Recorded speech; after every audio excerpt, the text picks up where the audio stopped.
দুই তিন ধরে তো কলাম। কি নাম কাকা? আমার নাম মোহাম্মদ নাসির সর্দার। নাসির সর্দার। জি। আচ্ছা, আপনার বাড়ি এটা কোথায়? আমার বাড়ি হল চর রানীনগর সর্দারপাড়া। রানীনগর সর্দারপাড়া। জি। এই গরু কি আপনার? হ্যাঁ, আমার আছে, ওনার 10টা আছে, আর সব বাকি সব আমার। আচ্ছা, এই কতগুলো গরুতে শুরু করছিলেন? শুরু করছিলাম প্রথমে ধরেন 1টার 3। কত বছর আগে? এই 10-এর 3 12 বছর। আচ্ছা, একটা দিয়ে শুরু? একটা দিয়ে শুরু। হ্যাঁ। ওই একটা বেশি 2টি কিনি, 2টি বেশি 4টি কিনি, এরকম করতে করতে আল্লাহ দেশে অনেকই দেশে। এখন কতগুলো আছে? এখন বর্তমান গেদা বাছুর দিয়ে আছে 25টা। 25টা। প্রতি বছর কতগুলো করে বিক্রি করেন?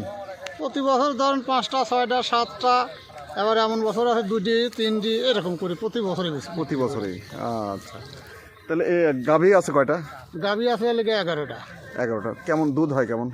এই সময় মাঠে লাহা করে তো দুধ তেমন বেশি হয় না, ওই 2.5 কেজি 3 কেজি 4 কেজি 5 কেজির উপরে হয় না। আচ্ছা, এই যে একটা গরু 10-12 বছর আগে শুরু করছিলেন, এখন প্রতি বছর বিক্রিও করেন? হ্যাঁ, প্রতি বছর 11 টাকায় প্রতি বছরে 11 টাকার বছর আসে। তাতে এই যে আপনার এখন বছর তার কেমন আয় হয় মনে হয়? আয় আছে আল্লাহ মোটামুটি, আমার কৃষকের হিসাবে মোটামুটি ধরেন এর মতন আয় আমরা পাই না। জমি চাষ করেও হয় না? জমি চাষ করি কি হয়, তাই হয়। যা পাট পরিতের যে দাম, জমি চাষ করি তো কোনো লাভ নাই। জমি জমা সব মানসিক বাগি বর্গা দিয়ে যে গরু বাছর নিয়ে একা একা মাঠে পড়ে থাকে।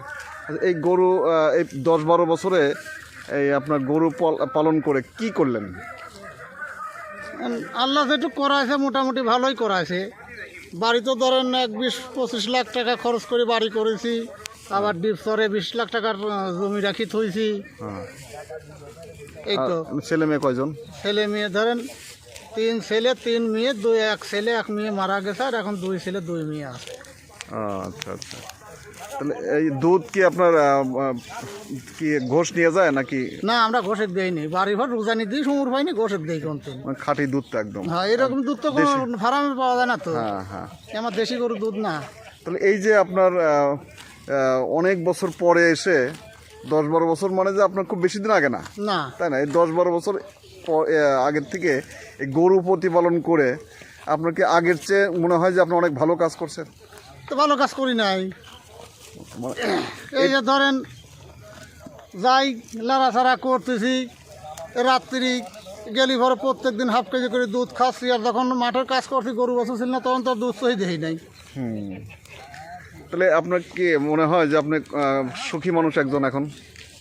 আমার মতন সুখী পৃথিবীতে একজন আছে কিনা আমি জানি না। পৃথিবীতে আছে কিনা? হ্যাঁ। নিজেকে এত সুখী মানুষ মনে হয় আপনার? নিজেকে এত সুখী মনে হয়। আচ্ছা, তে কি আল্লাহর ঘরে যাওয়ার? হ্যাঁ, আল্লাহর পথে যাওয়ার ইচ্ছাও আছে, আশাও আছে, আর বেশি দিন লাখ পড়ল, আর নিজেও ফেরতেও যাচ্ছি, আল্লাহ নিয়ত করছি, আল্লাহ যদি পাশাপাশি রাখে হজে যাবেন? পশ্চিমে যাওয়ার আশা করেছি। হ্যাঁ, যাক। কত বছর, এই বছরে নাকি? না, এই বছরে তো আর যাচ্ছে না, মোটামুটি আর আল্লাহ যদি আর 2-4-5 বছর বাঁচা লাগে, তো 2-4 বছরের ভিতরে যাবো। বাহ, আলহামদুলিল্লাহ। আপনার এই ইচ্ছা যেন বা নিয়তটা যেন আল্লাহ কবুল করেন। না, ইচ্ছা আমি অনেক আগেই করি রাখিছি, তো সামর্থ্য হয়ে ওঠে নাই, তো আল্লাহ এখন সামর্থ্য দেশে, এখন পশ্চিমে ঘুরে আসে, সামর্থ্য আল্লাহ দেশে। আল্লাহ যদি বাঁচা রাখে, হায়াত দাঁড়াতে পশ্চিমে যাওয়ার নিয়ত করছি, যাবোই আল্লাহ ইনশাল্লাহ।